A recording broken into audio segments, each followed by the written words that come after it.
crowd like this. Thank you for the chamber who are hosting this ribbon cutting. And I'm Sue Ketchmark with the Palmer Lake Historical Society. Ow! And I realize this isn't a typical ribbon cutting like to open a new business, but we're here to celebrate the town hall. It's on the State Historic Register now. So, as of September 20th. And Jack's going to say a few words about it after I'm finished. I'd like to welcome Amy Unger. She's the National and State Registered Historian of History Colorado, and she's here with us today. Thank you for coming. And Jack Anthony and his wife Margot, and a host of others helped in this whole process. It started back in January, so it came to fruition in September.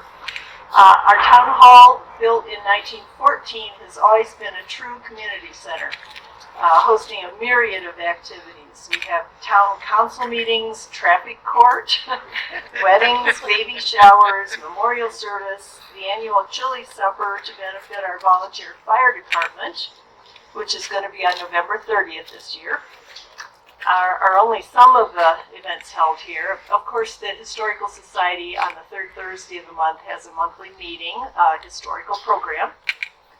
And we can't forget the annual Yule Log celebration. That's been held here since 1933. So I'd like to introduce Jack Anthony, who also helped put the Palmer Lake Star on the Historic Register. And he's going to tell you a little about that process.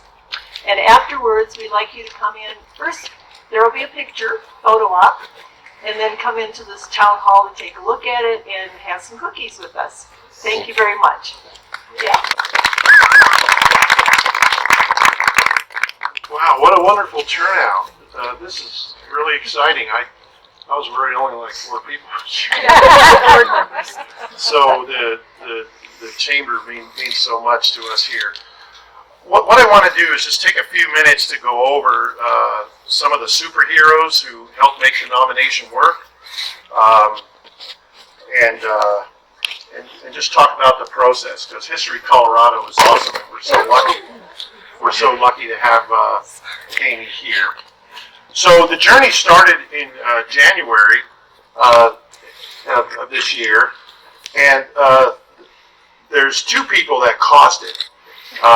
Phyllis Bonzer and Sue, our vice president, they approached me like this and said, "So why isn't the town hall on the state register?"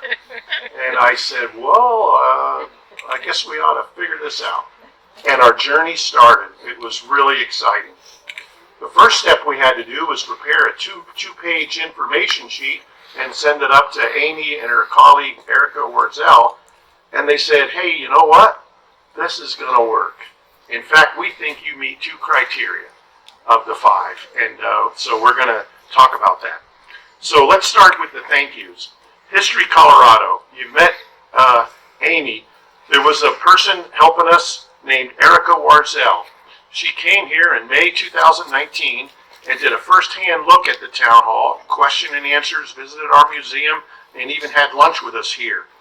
So she gave us a lot of advice and helped us with the nomination preparation. So that was really helpful. We tend to write with emotion. Our town hall is so cool.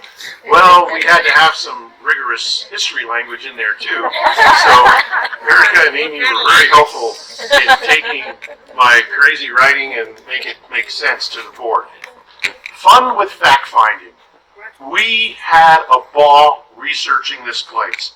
And I want to thank Tony Vega, who I think is here.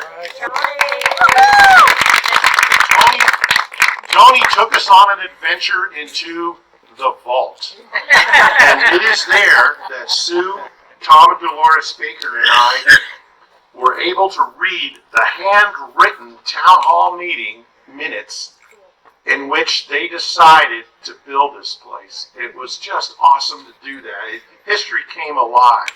So that was 1914. We then started exploring and researching with books and knowledge of many. Roger Davis, our museum curator, found a bunch of historical pictures, so that helped. Our docent, Lynn Hayes and Sue and several others really did some great research to help us start telling the history.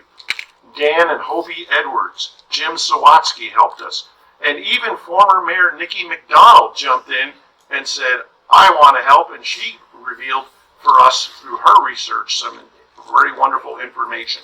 So that was cool. We're fortunate to have the fire department always helping us. Fire Captain Weston and his crewmate are here. Let's have a big hand for the fire department. A week ago they were very busy. So the fire crew helped me hold the tape measure to get the measurements done properly. But the most fun we had was my bride Margot is an architect trained person, and Weston and her started opening up panels, sticking flashlights in and looking behind the walls. We even went into the basement, which is really spooky and cool. And we were able to better understand the architecture thanks to Weston being brave enough to take us down there. So I want to thank Margot for helping out. So this building is built in 1914. It's a craftsman style architecture. That was a key thing to know in our nomination. In the 1930s, they added the stage, the coal cellar. The Palmer Lake Fire Department added the fireplace, and if you look above it, there's a badge embedded in there, and it says erected by the fire department, 1937. That's a valid reference. I really thought that was cool. We started to learn through historical photos. They started to enclose the porch.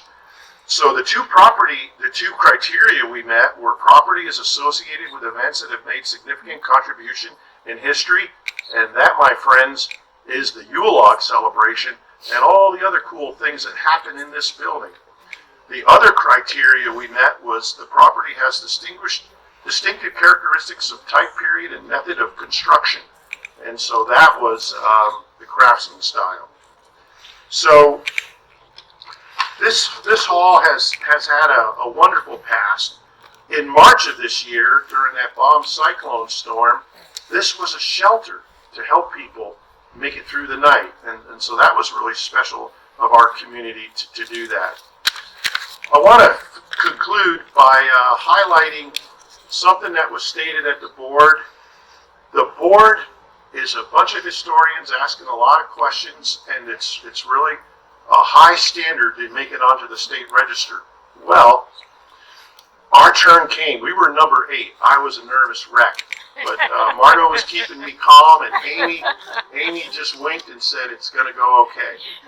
I was waiting for the questions. Oh my God, would I know the answer? The first comment was this. I forgot the board member's name. She said, I just want you to know this is an utterly charming nomination. Holy cow, that wasn't even a question. That was pretty good. Then they asked some property boundary questions, and I shut up and let Amy and Margot handle that, so that was smart on my part. But they clearly saw the magic of this town hall as a meeting place, as a Yule log celebration, unique and lasting architecture, and the symbol of Palmer Lake's history and charm. There are so many other helpers out there. Glant, our town rep, was quite the cheerleader, and so that's about all I have to say. This is an awesome town, an awesome building with a great history. It's 105 years old, and it's going to be around for a long, long time. It's a special place. If you want to know how special it is, come to the chili supper, the Yule log, or to a Palmer Lake historic meeting. Okay, so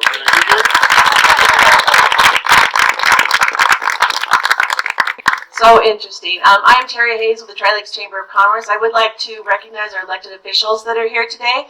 Our mayor, John Cressman. And then we have two of our trustees. We have Mark Schiller, and then we have Glenn Havenar. Three. Oop, did I miss one? Oh. Thank you. Behind the hat and glasses. Great. So we always appreciate when elected officials come out to the community and appreciate something great like this.